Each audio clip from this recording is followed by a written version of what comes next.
सैव handloom Banarasi association ने अपना प्रथम स्थापना दिवस मनाया। यह समारोह Indian institute on F handloom technology चौका घाट के सेमिनार हॉल में संपन्न हुआ। मुख्य अतिथि श्रीमती शांति पांडेय ने बताया कि साड़ी पहनने की आदत नई पीढ़ी में नित्य डालनी होगी, तभी सही मायने में साड़ियों का और हैंडलूम का पुनरुद्धार हो पाएगा। इंस्टीट्यूट के निदेशक श्री थिनरासु ने भारत के संपन्न हैंडलूम विरासत के बारे में बताया और सरकार की प्रशंसा की कि यहाँ विद्यार्थियों को कम फीस में शिक्षा और आगे रोजगार दिलाया जाता है।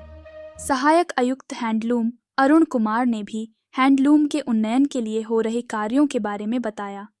सेव हैंडलूम की निदेशिका डॉक्टर समता पांडेय ने पीपीटी के जरिए सबको विभिन्न प्रकार के उड़ीसा हैंडलूम की जानकारी दी। संघ के वरिष्ठ सदस्य वंदना सिंह, स्तुति सारिस एवं अतिक अंसारी को स्मृति चिन्ह प्रदान किया गया। हैंडलूम साड़ियों एवं हाथ की कढ़ाई का डिस्प्ले भी किया गया, जिसमें स्तुति वीव्स, तनवीर सिल्क्स, सवेरा हैंडलूम्स, माँ वैष्णो हैंडलूम्स एवं इखलाक ने भाग लिया। आज हम अपने इस एसोसिएशन का स्थापना दिवस मना रहे हैं, पहला स्थापना दिवस। लास्ट ईयर हमने इसको जो है इसकी फाउंडेशन डाली थी और हमारा मकसद है हमेशा हैंडलूम्स को प्रमोशन देना और साथ ही जो है विभिन्न तरह की वीव्स के बारे में लोगों को पीपीटी के जरिए बताना, ताकि लोगों का जन जागरण सिर्फ जानकारी के रूप में ना हो, बल्कि उन्हें जो है रेगुलर साड़ी पहनने के लिए भी जो है प्रेरणा मिलती रहे। पीपीटी के माध्यम से कुछ जरूरी जानकारियाँ दी गई हैं, क्या जानकारी थी शॉर्ट में? मैं बताना चाहूँगी कि पीपीटी के माध्यम से हमने उड़ीसा की वीव्स के बारे में बताया, क्योंकि बनारस के लोग अधिकतर उड़ीसा की वीव के बारे में नहीं जानते हैं, जो कि इतना ही ज़्यादा रिच है वहाँ का टेक्सटाइल। उसके बारे में लोगों को बताना ज़रूरी है, क्योंकि ये हैंडलूम को सेव करने वाला एसोसिएशन है, तो इसलिए हम हर प्रकार के हैंडलूम की लोगों को जानकारी देते हैं। स्टॉल्स लगी मैम, तो किस तरीके की जानकारियाँ स्टॉल से मिल रही हैं? स्टॉल्स में सब एक्सक्लूसिव साड़ियाँ हम लोग लगवाते हैं, बनारसी की भी और आज उड़ीसा वीव की भी साड़ियाँ हैं। इनका मकसद यह है कि लोग इन साड़ियों के बारे में जानें, क्योंकि ये सब जो विशेष प्रकार की साड़ियाँ हैं वही यहाँ पर रखी गई हैं, उनके बारे में लोग जानें और साथ ही साथ अगर उन्हें पसंद आती है तो वो खरीदते भी हैं यहाँ से, और तरह तरह के मैन्युफैक्चरर्स और वीवर्स को जानने का लोगों को मौका मिलता है। इस जनरेशन की महिलाओं से इस जनरेशन की महिलाओं से बार बार मेरा यही संदेश है कि जब तक वो नित्य साड़ी को धारण नहीं करेंगी, उन्हें उसकी आदत नहीं होगी और उनके महत्व को नहीं समझ पाएंगी। जैसे हम जो अपना रूटीन वर्क, जो दैनिक कार्य करते हैं, वो रेगुलर करते हैं, और रेगुलर करते हैं तभी जो है हमें उसकी आदत पड़ती है, और अगर हम रेगुलर नहीं करते हैं तो आदत छूट जाती है। उसी तरह से साड़ियों को भी अगर नित्य धारण करेंगे तभी हम उसे पहनने के महत्व को समझ पाएंगे, और साथ ही जब उन्हें समझेंगे तो हैंडलूम के महत्व को समझ पाएंगे। जी, हम मदनपुरा से हैं, बनारस के रहने वाले मदनपुरा से हैं। तनवीर मेरा नाम है और हम लोग बनारसी हैंडलूम साड़ी बनाते हैं, प्योर कर। यहाँ जो सेव हैंडलूम बनारस जी एसोसिएशन द्वारा ये सेमिनार आयोजित किया गया है, जी, कितने साल से आप उनके साथ जुड़े हैं और क्या आगे जाके फ़ायदा मिलेगा?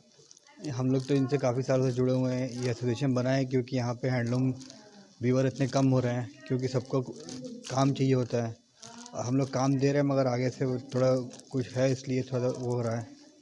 बनारसी में कौन कौन सी साड़ियाँ हैंडलूम की आपके यहाँ उपलब्ध है? हम लोग बनारसी में सिल्क रखते हैं, टिशू रखते हैं, और खड्डी जॉर्जेट रखते हैं, टसर जॉर्जेट रखते हैं, ऑर्गेन्जा रखते हैं। सभी तरह की वैरायटी बना के हम लोग उसको मेंटेन करके चलते हैं।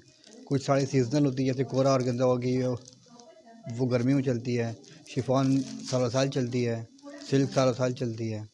इस समय जो क्या कहेंगे ऐसे लोगों को? नहीं, हैंडलूम साड़ियों से लोग दूर हटते जा रहे हैं। उसमें भी हम लोग उसमें भी काम कर रहे हैं। पहले होता था कि एक साड़ी में सिर्फ सिल्क का धागा लगता था, अब उसमें भी हम लोग थोड़ा सा कुछ फैंसीपन लाने के चक्कर में उसमें भी वर्क काम हो रहा है कि एक साड़ी में सिल्क भी हो, शिफॉन भी हो, टसर भी हो, सभी मिला जुला के हो, कि जो यंग जनरेशन को उसको थोड़ा और उसको देख के अच्छा लगे कि हम भी साड़ी पहन सकें। सेव हैंडलूम बनारसी एसोसिएशन द्वारा कई सेमिनारों का भी आयोजन। नहीं, यहाँ पे हम लोग फ़ायदे के चक्कर में काम नहीं कर रहे। हम लोग यहाँ पे काम कर रहे हैं कि लोग जानें कि बनारसी साड़ी क्या होती है। और जागरूकता के लिए क्या करेंगे आगे? जागरूकता के लिए ऐसे प्रोग्राम चलता रहेगा, फिर और हम लोग उसमें है कि इससे बड़े लेवल पे प्रोग्राम किया जाए। सोशल मीडिया पर पोस्ट वगैरह हम लोग करते हैं। इस समय कुछ लोगों ने नहीं, डुप्लीकेट फैब्रिक जो होता है वज़न में काफ़ी हैवी होता है। जो प्योर होता है उसकी फील से, उसकी हल्केपन से उसकी पहचान होती है। और ज़री भी आजकल जो इस्तेमाल हो रही है, जो डुप्लीकेट ज़री होती है वो आँख में गड़ती रहती है एकदम। और जो प्योर ज़री जिसको बोलते हैं वो एकदम सॉफ्ट, एकदम हल्की होती है। इस सेमिनार के माध्यम से काशी की जनता ये अपील किया जाएगा कि हम लोग मेहनत कर रहे हैं, आप लोग थोड़ा सहयोग कीजिए, साड़ी पहनिए।